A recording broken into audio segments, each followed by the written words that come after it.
Morning, everyone. We are recording this webinar to be able to share later in case you miss anything, so please don't worry about it if you do. Very excited today to have Jeff Wilson join us from 1% for the Planet. As you know, because you signed up for it, the meeting today will be talking a little bit about 1% for the Planet, sharing some more details about who they are, why we're embarking on this partnership with 1% for the Planet and the ATTA, and talking about sort of the benefits that it can provide to your business, but also to the communities that you're helping to support through your giving. So we'll just kick it off here then. I'm Soraya Shattuck. I am the Executive Director of the Adventure Travel Conservation Fund. And Jeff, would you like to introduce yourself? Sure. Yeah, my name is Jeff Wilson. I'm the Business Development Manager for 1% for the Planet. Been with 1% for the Planet for a little over 4 years, and I'm based here in our headquarters in Burlington, Vermont. The Adventure Travel Conservation Fund, who are we? We are a nonprofit. The core mission of what we do is to provide grants to Indigenous communities around the world who are leading the way in conservation efforts in their destination.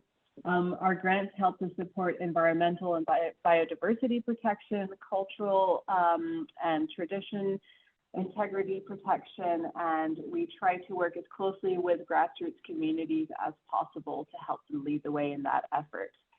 To date, we've given away almost $600,000. We have supported 39 communities, and we're in 28 different destinations around the world, and we're very proud of that. And we're here today to talk a little bit about the collective impact. Our goal with this partnership with the 1% for the Planet and the ATTA is to see if we can consolidate a collective impact aggregate numbers. We know that there are businesses within the adventure travel industry who are already doing so much to give directly to environmental partners or communities around the world, whether that's through the Adventure Travel Conservation Fund or through direct giving. But there hasn't been a way for us to collectively sort of see what that impact number is. And our goal here through this partnership is to see if we can consolidate that number. And so with the help of 1%, our role will be to create an annual report, not to just measure where we are, but to challenge our industry to continue to do better and better and better throughout the years. And so we're starting with a baseline and how we will continue to track that. To date, Jeff was kind enough to share with me just through the giving from 1% for the Planet that falls under leisure hospitality in the events category, over $3 million has already been given. So if we just think about how much of that is not being tracked through the giving that we are doing, through the giving that you guys are doing, there is an exponential amount more that we can start to see what's being done. I will also add here that the Adventure Travel Conservation Fund is an environmental partner of 1% for the Planet. So our role here is to see how we can help support you in giving directly to those environmental partners on the ground, or to help your environmental partners become certified through 1%. With that, I think it probably makes sense for me to hand it over to Jeff now to tell you a little bit more directly about exactly who 1% is. So over to you, Jeff. Thanks, Soraya. Yeah, so a little bit about our organization. We are a nonprofit ourselves. We are a little over 20 years old as an organization, and we were founded by Patagonia founder Yvon Chouinard and his colleague Craig Matthews, who, being in the outdoor industry, saw a lot of what we call greenwashing and folks making commitments and not necessarily having the structures in place to back those commitments and claims up. So they both committed to donating 1% of their company's gross sales directly to environmental nonprofits. It was on a fishing trip over a handshake agreement, and 1% for the Planet was born out of that. So, we kind of started out as a stack of papers in the Patagonia office in Ventura, California.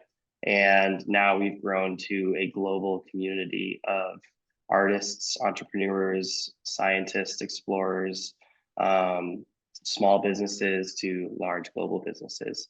And, we inspire those businesses and individuals to support environmental solutions and organizations as well as through volunteering and activism. We make environmental giving really easy, and we make it effective through our vetted network of nonprofits. And we amplify those stories and voices of both our business partners and our environmental partners. So that's kind of just a snapshot of who we are. And here are some of the benefits of joining our community. The first being that certification itself. It's a big commitment to make, and consumers as well as advocates, are looking towards global leaders, particularly companies, to be making high bar commitments now more than ever, as we see, environmental crises, become, more prominent year over year. And so that annual certification goes a long way. It's really easy. It's really verifiable. And when folks see that 1% logo on products, social media, website, communications, they understand where that, what that commitment is and where that money is going. And it's 1% of sales. Profits can look very different year over year. You can't fake 1% of sales is something that we like to say. Another benefit is creating those partnerships. So much like the Adventure Travel Conservation Fund, we have over 5,000 other vetted environmental partners that work in a really diverse range of issue areas, geographies, and sizes. So our 4 key impact areas are rights to nature, conservation and restoration, just economies, and sustainable communities. So we're not talking about just planting trees. That's great. It's awesome, protecting the panda bears and all that good stuff. But we go deeper than that.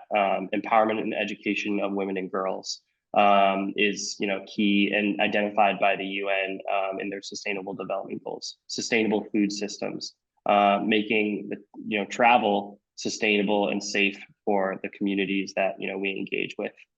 So we want to work with you to identify the right partners for your brand ethos, make those connections, and then have that relationship exist for years to come. Another benefit is our brand recognition. We have really strong global brand recognition. In the US, we sit at 35%, so a little over 1 in 3 people know who 1% for the Planet is. And those numbers look pretty similar across the key markets that we've tested. I don't have those exact percentages off the top of my head. But our brand recognition is really strong. Our brand affinity is really strong. And we want to work directly with you. We have an in-house marketing team that can help craft your giving story through PR, social media, events, all that good stuff. And lastly, our community. We have over 5,000 business members in our network. So it's a great way to network, meet new clients, co-branding opportunities, just exchanges of information. Is this company doing to, further their sustainable efforts in the travel industry, and sharing those ideas can create more impact. We really believe in collective action with 1% for the Planet. We have some awesome events throughout the year, more regional activations, virtual stuff. And I actually just got back from Brooklyn last week for our annual global summit, where all of our, a huge chunk of our community comes together in one place. And it's just a really inspiring and fun event where nonprofits and advocates, as well as business leaders, come together, and there's great panels and breakout groups. So lots of ways to engage with businesses and nonprofits alike. Yeah, we can pop over to the next slide. So, this is, I think y'all would know more than anyone else why protecting our planet is important to the travel industry. And so this is me looking at it from my perspective, working for a nonprofit, one that certifies environmental giving. But from our vantage point, 1% for the Planet matters to the travel industry because 3% of philanthropy in the US goes towards environmental issues. We really want to see that number grow. We actually have our current slogan is Mission 1 Billion. So to date, our network has collectively donated over $500 million directly to our vetted environmental partners. And by 2027, we want to make that $1 billion. So we're already halfway there. And it's clear for all to see that, global temperatures are rising and we're seeing more frequency of natural disasters. And so for the travel industry to thrive, we need to protect these spaces and the communities that live within them. And 1% for the planet, in my opinion, is the most credible and impactful, one of the most credible and impactful ways to do that. Transparency and credibility. Our certification process is thorough. You can't be using our logo if you're not actually fulfilling that commitment annually, and it's not directly going to those vetted organizations. Again, our brand recognition is very strong and we're very well known across global markets. So we're trusted, and we work to combat greenwashing and really just bring more trust to all these industries that we work with. And even though our certification is very thorough, which I'll touch on a little bit, it's pretty easy. So the next is collective action. I kind of touched on this earlier, but joining a community of like-minded and conscious brands to educate and inspire yourselves and your customers is really important. And this is a movement, and we want all folks to kind of join in that movement and have a shared mission. Lastly, recognition. We are the second most recognized environmental certification in the world through Harris polling that we conducted. So we're credible to consumers and one of the most trusted CSR solutions by brands. So here's just a snapshot of some numbers.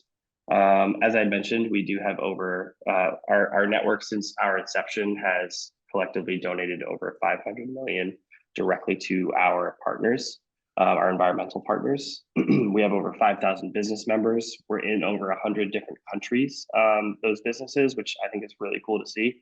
And another neat number here is that we are 57% international. So the majority of our members exist outside of the US, which I think really speaks to our global presence, even though we are a nonprofit based in the US. You can also see that it is kind of a one-to-one match of environmental partners, which again is really cool because I think everyone can have a unique 1% commitment. And so, again, with that partnership advising, we'll work with you to find the right partner out of those 5,500.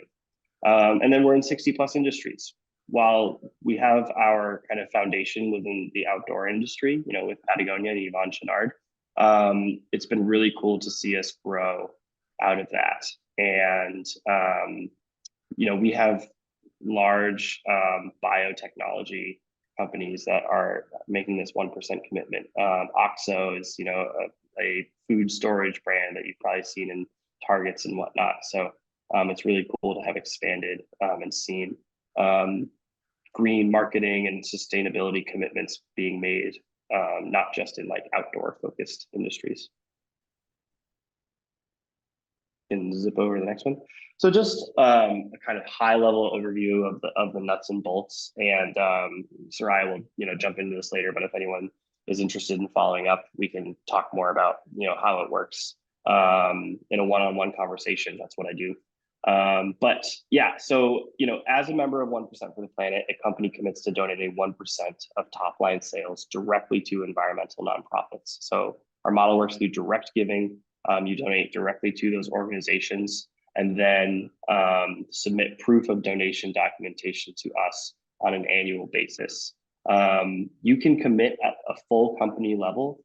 For instance, we'll have a holding company that owns multiple brands within it, and that company will be a member. And so all brands from the top down are making a commitment of donating 1% of sales to those organizations. That's our highest level of membership, kind of our flagship level. Brand level, if you have a DBA within your home company or multiple brands and you only want to align one of those with membership, you can absolutely do that. And then communication and use of our logo would be exclusive to that brand as well as the commitment. And then lastly, product line. So if a company has a specific line of products or one specific product that it would like to hone in on that giving and use our branding associated with that product alone, that is also an option. So sometimes that's kind of used as a stepping stone towards brand or full company membership, or that's just the right decision for your company based on any number of factors. While that commitment of 1% of sales is certainly a large one, there is some flexible giving that we incorporate into that model, which I think really makes things more impactful. And that's that you can donate products or services to a nonprofit, employee volunteer time, tree planting, trail maintenance, beach cleanups, you name it.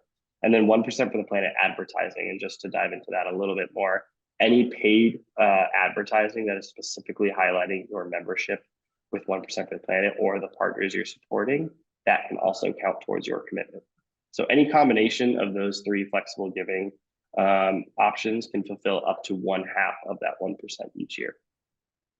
And again, just to touch on the certification process itself, your certification is based on your fiscal year. So you can donate to as many organizations as you'd like, and you can at whatever frequency you'd like throughout your fiscal year. And then just within 4 months after the close of the fiscal year is when you would certify that you met your commitment by submitting proof of revenue documentation for that year and proof of donation documentation. So receipts, thank you letters, transaction statements, you name it. And that's all done through our secure portal with the help of an account manager. It's pretty slick and easy. And then I just want to leave y'all with a quote from my pal, Anthony Machete, who's the director of sustainability for Cell Signaling Technology.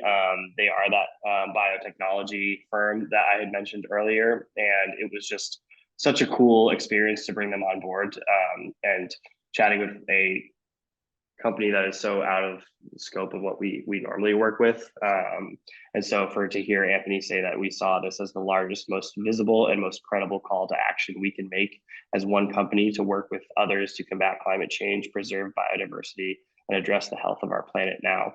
I think that just really wraps up our value in a really great way. And yeah, so I'll just kind of leave that. And I think that's it on my end in terms of the crash course of 1% for the planet.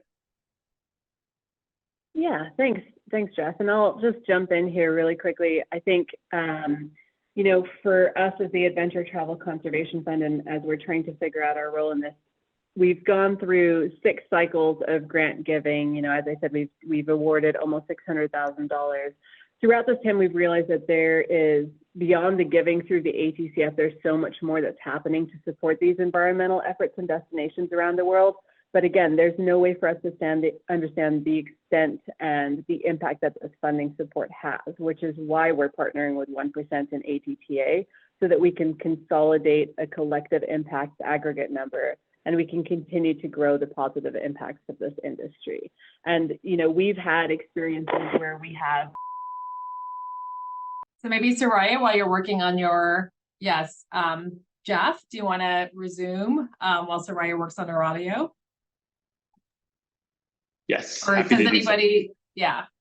Yeah, I think. Anything you want to add? Yeah, I think we're just going to open it up to questions, which I'm sure will, get some good conversation going. So if anyone has a question, I think you can just unmute yourself and ask it. I do, actually. Jeff? Okay, Nori. Yeah, Nori. Thanks.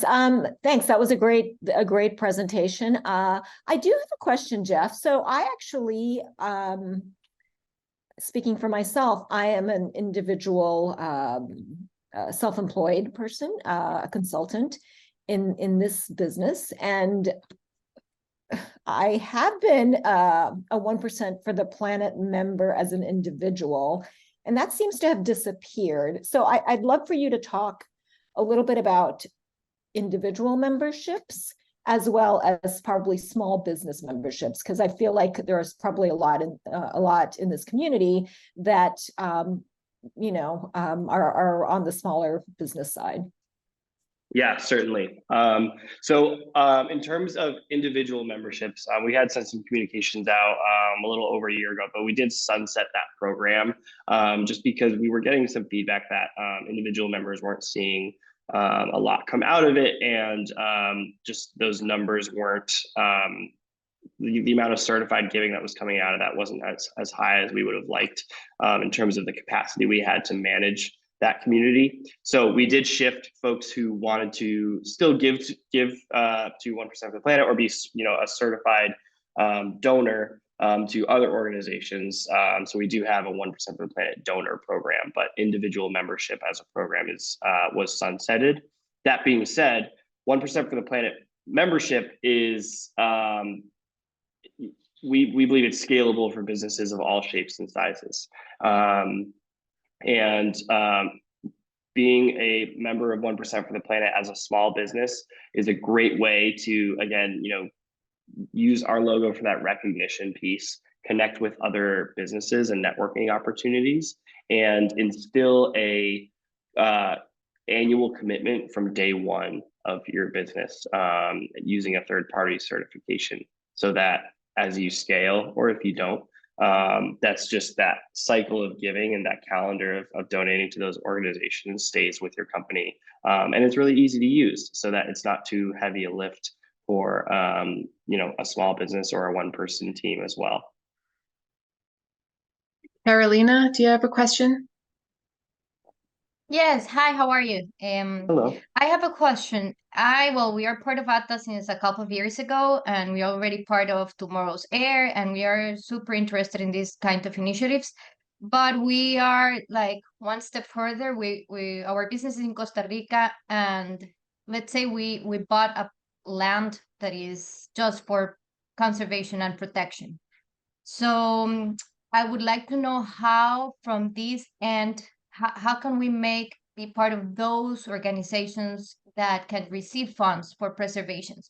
Because of course it's not easy, and we've done a lot to get to here, but we set some trap camps last week, and we have jaguars and lots of birds and tapirs. So we know that there is so much to do. We also got some hunters on the cameras. So even though it's illegal here, but we are like, you know, we have something that we really have to take care, but we need a lot of money to do so. It's big climb. So we want to know, like, you know, it's not something that is going to happen from one day to another, but we are like researching and understanding how this works, because we've always been a profit company in tourism, and we are a tour operator. So it's all of these other parties new for us. So I would like to know if there is a way that I can contact somebody here and that can guide us a little bit more, or give us some advice, or maybe what the steps would be to be part of these companies that receive funds for preservation. So your for-profit company has purchased a plot of land and is working to conserve the wildlife, flora, and fauna that live within that, but it's not directly working with a nonprofit or a charity organization. You're right.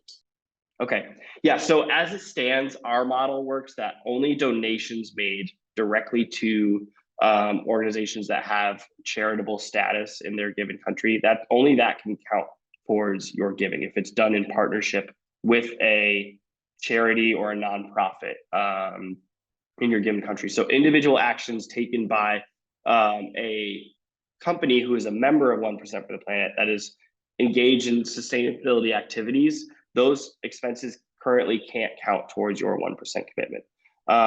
But if the work that you're doing is related to a nonprofit organization, we can invite that organization in to be an approved environmental partner, and then they would be eligible to receive funding from other business members. So basically, we can begin trying to figure it out a nonprofit for that piece of land, let's say. Yeah, if you are a registered charity in any way, whether you're based in Costa Rica or anywhere else, you're eligible to be an environmental partner within 1% for the planet, which means that any of our members can donate to you as a part of their 1% commitment. Okay, thank you. And Carolina, I'll add that the Adventure Travel Conservation Fund knows that there's a lot it's not a unique situation. There's many organizations who are doing something similar to what you're doing. And so for us, you know, as the Conservation Fund who helps to support these types of projects around the world, we're trying to figure out if there's a way for us to help you channel your funding to initiatives like this through the ATCF, who is an approved environmental partner. So I'm happy to share more with you about that offline later if you'd like. Sure, if you want, I'm gonna, well, I already have your email. I'm gonna send you an email so we can keep looking. That's great. Chuni, go ahead. Thanks. Thank you, Jeff. This was terrific and certainly increased my understanding of 1% for the planet. And I've been on your site as we've talked just to see the groups that I donate to, if they're an environmental partner, and amazingly they all are. I give to, you know, environmental causes. So one question is, can we be confident that whoever's listed as an environmental partner, you know, there's credit for that donation? You know, I don't know, like, is that list kept current? You know, are there ever any issues at the end of the year where you're like, oh yeah, you gave to this group, but I don't know. Just curious about that. And then a second question is, so I have my own company, it's an LLC. So, right, it's a pass-through, I'm a sole member. So my donations can either be through my company, and sometimes those donations are through me personally, but it's all passed through anyway. Does it matter if I'm a business member, if my donation is via me personally, or does it have to be from the business? Because in my situation as a single member LLC, it's kind of all the same. Yeah. So two great questions. The first, when you say, are we keeping track of who, do you mean like, are we keeping track of who is donating to who? No, so like we, at the end of the year, right, I would come and say, well, I've donated to these 3 organizations, ATCF and some others, and they're all listed as an environmental partner. Can I be confident that those donations would be recognized as part of the, you know, 1% donation because those groups are listed as an environmental partner? Yes, absolutely. So any Okay. that is listed as an environmental partner, your donations to that organization are eligible to count towards your commitment. Okay, because I know sometimes lists can get outdated or this or that, so just wanted to understand that. Okay. Yeah, so you know, sometimes if a environmental partner is like super unresponsive and not engaged in us at all, we'll remove them from that directory, but they're still eligible. So even though they don't have like a public facing profile or something, we still recognize them that they are a nonprofit and they have an environmental mission. So it'll still count. And if there's an organization that is not an environmental partner currently, but they check off all that criteria, a company can recommend them to us and we'll invite that organization to join as an environmental partner. There's no cost or anything associated with being an environmental partner. We just want the opportunity for our members to give them their money. Second question, it's case by case. So in your case, then that would not be an issue in terms of your personal donations counting towards your commitment. As you scale up and you have larger companies, that changes things. You know, if the founder is making a bunch of personal donations, but it's not coming from the company's budget, it's a conversation that would need to be had. It's a kind of a case by case thing with your account manager and our team. Okay, thank you. That's helpful.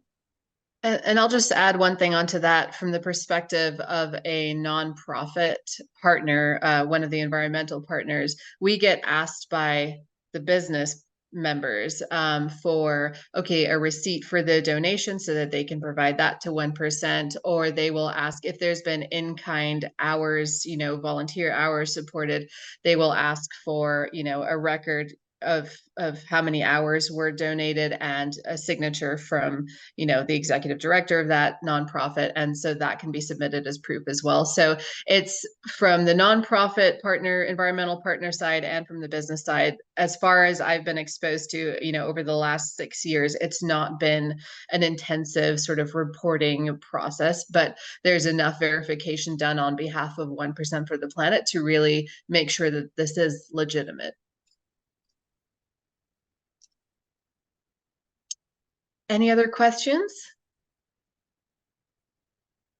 Soraya and Jason, I do have it's a question that I think other people might have as well. Can you talk a little bit more about, and I think maybe you were trying to talk about that, Soraya, but then you were muted, and so we didn't get to hear that. But can you talk a little bit more about how 1% ATCF and ATTA are figuring to work together, because many people on the call are probably members of already, of ATCF and ATTA. And so, and are considering 1%, but how does it all work together? A little bit more about what we're hoping to accomplish with the union of all of these three great organizations. Yeah, absolutely. Jason, I can kick it off and then please jump in at any point. So sorry I lost you there for a little while, but what I was saying is basically, throughout this time that we've been a nonprofit and we've been doing our direct giving through our membership dollars, we've realized that there's so much more that's happening beyond that our members are doing to give to destinations. But there hasn't been a way for us to understand the extent and the impact of this funding support. So we're partnering with 1% and ATTA to consolidate that aggregate number so that we can continue to grow this and have this, as sort of a baseline. This is where we're starting, but how do we push our industry further and further? And with so many members being a part of the trade association, we know that there's a natural, it's just built in the ethos of who the ATTA is, who the ATCF is, to give back to these communities and environmental partners around the world. So how do we start to formalize that in the way that is beneficial for all three parties involved, for the communities on the ground, for the businesses that are involved, and for the certification that it gives those businesses to have more legitimacy around their giving? And ATTA is supporting the ATCF in partnering to try and get, really build this community in a big way where we can say we're standing strong around giving. And part of giving is, what we do in travel. Jason, do you want to add anything? Yeah, you're spot on. I think, from our perspective, it's looking at how do we collectively as an industry, as a community, come together and show what we're doing in order to promote what the adventure travel companies and professionals around the world that they are focused on doing good and giving back. And so we as ATTA have committed to 1% for the planet as an organization on our own, and as well as looking at how do we work with Soraya and 1%, the 1% team, to promote this out to the membership, help communicate and educate, as well as really show that we know a lot of operators and others are doing great things, and they're contributing and they're donating, but they may not know how close they are to actually satisfying the requirements for 1% for the planet and getting that additional branding value, as well as recognition for what they're doing. And so, one, we want to kind of expose that they're already doing a lot of things. How close are they to 1% for the planet requirements? And if they need a little bit more donation, they need to donate a little bit more in order to reach that goal, then promoting ATCF is a great way to a great place to add that additional donation in order to reach that goal. So our focus is how do we help all of us rise together and show our impact collectively, and so that we felt that this was a great opportunity to do that. And the final piece here I'll add is that we're hoping that once a year, the ATCF will, with the help and information from both 1% and ATTA, be able to submit a report back out to the industry, you know, that kind of breaks down all this giving. These are the sectors they're coming from. These are the, you know, the destinations where the environmental partners are, on a more sort of micro level. To the slide that Jeff shared, the big picture of all of 1%'s impact in giving is, you know, specifically the adventure travel. How are we doing, and where and what? So that will come out through this partnership as well. Amazing. Well, Jeff, thank you so much for your time and for sharing so much about 1% for the planet. We're really excited about where this is all going to go. My contact information is still on the slide here. Please do reach out if you have any questions. Jeff and I will be working pretty closely together, especially over the next several months here to onboard, you know, new 1% for the planet members, and any follow-up questions that you have, we're absolutely open and available. So thanks so much for your time this morning, everyone. Soraya, before we go, I'm Please. sorry. And what guidance can we give as the best next step? So if somebody either on the call or is listening to the recording, what's the best first step? I'm interested, I'm a tour operator or someone else in the industry. I'm interested in getting engaged and learning more. Who should they contact you directly and you'll provide them that guidance, or how Yes. we do that? And just so everyone else knows, we're also, as ATTA, getting up to speed on and getting our team up to build their awareness of this program. So we will also in the future be able to provide some guidance there as well. But for now, as a starting place, Soraya, should they contact you? Yeah, as a starting place, contact me. I'll also be reaching out to everyone who signed up for this webinar with some follow-up steps, both like if you're just ready to go, you know, here's sort of the sign-up link and the next steps here. If you've got more questions, reach out to me. But yeah, I'll follow up with more sort of actionable steps on how to proceed with this 1% sign up if you're ready to go that direction. But call me for anything at all. Yeah. Great. All right. Thanks, everyone. Have a great rest of your morning. You too. Thanks. Bye. Thank you, Bye. Jeff. Yeah. Have a good day. Right. Thank you, Jeff.